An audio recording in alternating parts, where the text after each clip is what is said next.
नाना पटोले जी हमारे साथ ABP news पर जुड़ने के लिए। और देखिए, इस बीच हमारे साथ बेहद खास मेहमान भी लगातार जुड़े हुए हैं। सबसे पहले तो प्रेम शुक्ला जी, आप ही का मैं रुख करना चाहूंगी, इस पर एक प्रतिक्रिया आपकी जरूर चाहूंगी। नाना पटोले कह रहे हैं महाविकास अघाड़ी की सरकार बनने जा रही है और साफ तौर पर जिस तरीके के गंभीर आरोप उन पर लगाए गए बिटकॉइन घोटाले को लेकर वो कह रहे हैं जांच करा लीजिए, उसमें कुछ मिलने नहीं वाला है।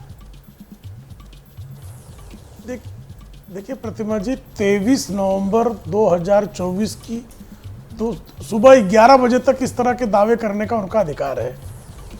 23 नवंबर 2024 को सुबह 11 बजे के बाद वो जो है ईवीएम के खिलाफ दावे करने लगेंगे, निर्वाचन आयोग के खिलाफ दावे करने लगेंगे। तो वो और बिटकॉइन के मामले में स्वाभाविक तौर पर प्रवर्तन निदेशालय ने उसको संज्ञान में लिया, उसकी जांच होगी और दूध का दूध पानी का पानी होगा। नाना पटोले जी चिंता न करें, अगर उनका कोई उसमें जो है संलिप्तता नहीं होगी तो निर्दोष जो रहेंगे वो। अब उनकी संलिप्तता होगी तो निश्चित तौर पर कार्रवाई के पात्र होंगे। ठीक है, दिबांग आप इस पर कुछ ऐड करना चाहेंगे? देखिए, अब ये तो जांच की बात है, ये जांच से पता चलेगा। इस पर यही कहा जा सकता है कि जांच होगी और जांच से ये पता चलेगा। कहने वाले तो कह रहे हैं कि डीप फेक है। डीप फेक जो जितना कारगर होता है वो हम देख चुके हैं। डीप फेक खूब असर करता है, ये भी कह रहे हैं कि ये रिएक्शन था, तावड़े की बात उठी तो इसको उठाया गया। तरह तरह की बातें हैं। चुनाव से पहले पार्टियां तरह तरह के हथकंडे दुनिया भर में अपनाती हैं, यहाँ भी अपनाती हैं।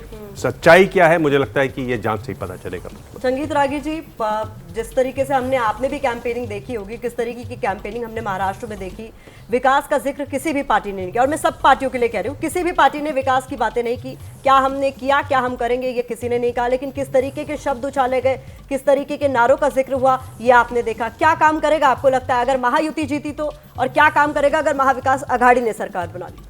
मुझे लगता है कि महाअघाड़ी का जो कैंपेन था वो लोकसभा चुनाव के समय अपने पीक पर था और उसके बाद कोई नया नैरेटिव नहीं महाअघाड़ी ने दिया।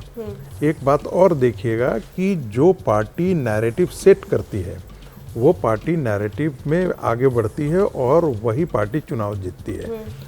भारतीय जनता पार्टी को यदि आप लोकसभा चुनाव का यदि आप कैंपेन देखें तो भारतीय जनता पार्टी राहुल गांधी के खटाखट और संविधान बचाओ, किन दो नारों पर रिएक्ट करती हुई मिली और अपना जो उसका एजेंडा था उसको भारतीय जनता पार्टी ने आगे नहीं बढ़ाया। इस विधानसभा चुनाव में चाहे वो झारखंड का मामला हो, बांग्लादेशी मुसलमानों का मामला हो, बांग्लादेशी मुसलमानों का आदिवासी महिलाओं के साथ शादी करके और ज़मीन हथियाने का मामला हो या ज़मीन अपने नाम करवा लेने का मामला हो, और जिस प्रकार से वहाँ की डेमोग्राफी बदली है, ये सारे मुद्दे, वहाँ पर धर्मांतरण जो है वो किस प्रकार से हुआ है और महाराष्ट्र के चुनाव बटेंगे तो कटेंगे, ये जो मुद्दा है, ये जो नैरेटिव है, आप देखेंगे कि कांग्रेस पार्टी इस पर रिएक्ट करती आई है।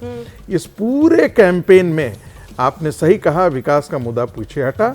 इसलिए पीछे हटा क्योंकि कांग्रेस पार्टी ने लोकसभा चुनाव में विकास को एजेंडा केंद्र में नहीं लाया था।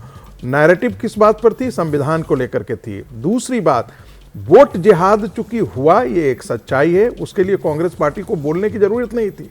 समाजवादी पार्टी के नेता ने वोट जिहाद का आह्वान किया, मुस्लिम पर्सनल लॉ बोर्ड ने आह्वान किया, मौलानाओं ने आह्वान किया, तो कांग्रेस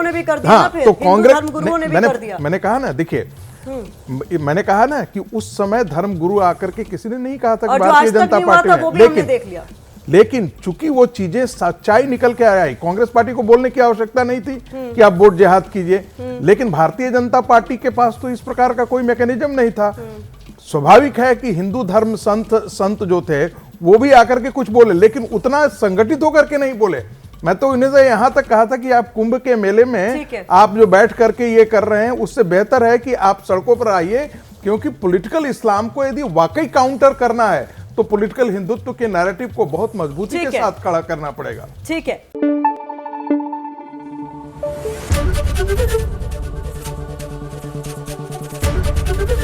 एबीपी न्यूज आपको रखे आगे।